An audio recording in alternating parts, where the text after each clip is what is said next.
یہ کہانی ہے ایک ایسے قدیم راز کی جس نے صدیوں سے خاموشی کا لباس اوڑھ رکھا تھا، مگر ایک نادان تجسس نے اس کی زنجیریں توڑ دیں۔ کیا آپ نے کبھی محسوس کیا ہے کہ جب آپ بالکل اکیلے ہوتے ہیں تو اچانک کمرے کا درجہ حرارت چند ڈگری گر کیوں جاتا ہے؟ یا وہ کون سی چیز ہے جو سائے میں کھڑی آپ کی ہلکی جھلک کا انتظار کر رہی ہے؟ حیدر کو لگتا تھا کہ یہ صرف ایک وہم ہے جب تک اس نے اس پیتل کی پرانی صندوق کا ڈھکن نہیں کھولا تھا۔ شہر کے شور سے دور حیدر اپنی دادا کے پرانے آبائی گھر میں منتقل ہوا تھا۔ گھر ایک پرانی حویلی تھی جس کی دیواریں شاید ماضی کے کئی راز اپنے اندر سموئے ہوئے تھے۔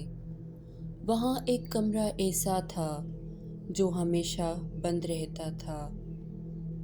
حیدر، جو اپنی فطرت میں ضرورت سے زیادہ تجسس رکھتا تھا، ایک رات حیدر اپنی فطرت سے مجبور ہو کر اس کمرے کا تالا توڑ بیٹھا۔ اس کمرے کے اندر کوئی سونا یا چاندی نہیں تھا، بلکہ ایک خاک آلود میز پر پیتل کا عجیب و غریب صندوق رکھا ہوا تھا۔ جیسے ہی حیدر نے اس برتن پر جمی گرد صاف کی، کمرے کی ہوا بوجھ بن گئی، چراغ کی روشنی تھر تھرانے لگی اور دیواروں پر سائے بننے لگے۔ صراحی کے منہ سے دھواں نہیں بلکہ پگھلی ہوئی لاوے جیسی ایک گہری سرخ لہر نکلی جو فرش پر گرتے ہی پھیلنے لگی۔ حیدر پیچھے ہٹا، لیکن اس کے قدم فرش سے چپک گئے تھے۔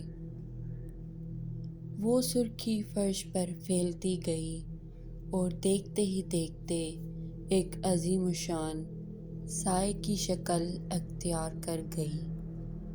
وہ سایہ جتنا اونچا ہوتا گیا، کمرے کی چھت اتنی ہی نیچے محسوس ہونے لگی۔ جب وہ وجود مکمل طور پر ظاہر ہوا تو حیدر کی چیخ اس کی حلق میں ہی دم توڑ گئی۔ اس سائے کے سر پر دو پیچھے کی طرف مڑے ہوئے سینگ تھے جو جھلسے ہوئے گوشت سے بنے معلوم ہوتے تھے۔ اس کی جلد انسانی کھال جیسی نہیں تھی، بلکہ وہ کسی پرانے درخت کی جلی ہوئی چھال کی طرح اور کالی تھی۔ اس کی آنکھیں محض سرخ نہیں تھیں، بلکہ ان کے اندر آگ کے بگولے ناچ رہے تھے۔ ان آنکھوں میں غصہ تو تھا ہی، مگر اس سے زیادہ ایک تجسس تھا۔ جیسے وہ حیدر کو دیکھ کر یہ اندازہ لگا رہا تھا کہ پچھلے چند سو سالوں میں انسانی نسل کتنی کمزور ہو چکی ہے۔ اس عفرت جن نے اپنا لمبا 2.5 پنجوں والا ہاتھ فضا میں لہرایا۔ جہاں جہاں اس کا ہاتھ گزرتا وہاں کی ہوا جلنے لگتی۔ اس نے جھک کر اپنا چہرہ حیدر کے کان کے قریب کیا۔ اس کی سانسوں سے جھلسنے والی گرمی نکل رہی تھی۔ تم سمجھتے ہو کہ یہ محض ایک اتفاق ہے؟ عفرت کی آواز حیدر کے کانوں میں نہیں بلکہ براہ راست اس کے دماغ میں گونجی۔ تمہارے خون کی خوشبو نے مجھے صدیوں پہلے ہی بتا دیا تھا کہ تمہارا تجسس میری آزادی کی کنجی بنے گا۔ میں تمہارا قیدی نہیں ہوں حیدر، میں تمہارے خاندان کا وہ ادھورا وعدہ ہوں جو اب پورا ہوگا۔ حیدر نے دیکھا کہ اس برتن پر لکھی ہوئی پرانی تحریر اب خون کی طرح چمکنے لگی تھی۔ اسے احساس ہوا کہ یہ کوئی عام جن نہیں تھا جسے غلطی سے آزاد کیا گیا، بلکہ یہ ایک سیاسی اور انتقامی عفریت تھا جو برسوں سے حیدر کے خاندان کے کسی فرد کے ہاتھ اس قید کے ٹوٹنے کا انتظار کر رہا تھا۔ عفریت نے حیدر کو مارنے کے بجائے ایک عجیب و غریب پیتل کا سکہ اس کے ہاتھ پر رکھ دیا،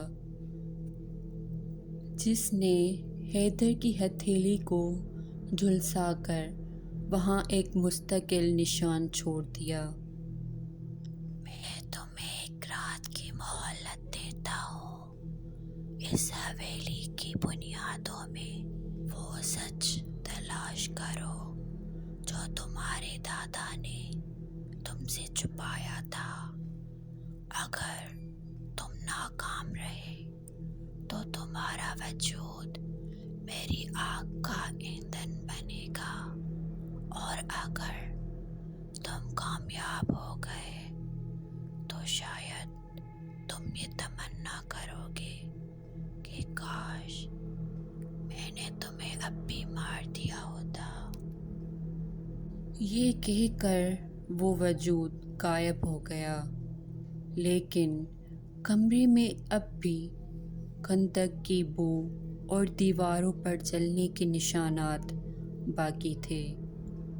حیدر کی ہتھیلی پر موجود وہ نشان اب دھیرے دھیرے اس کے بازو تک پھیل رہا تھا۔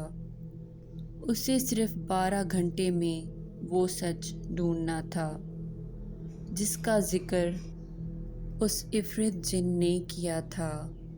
کیا وہ سچ اس کے خاندان کی عزت بچائے گا یا اسے ہمیشہ کے لیے اس آگ کے حوالے کر دے گا؟ سیکنڈ پارٹ کے لیے کمنٹ باکس میں پارٹ 2 لکھیں۔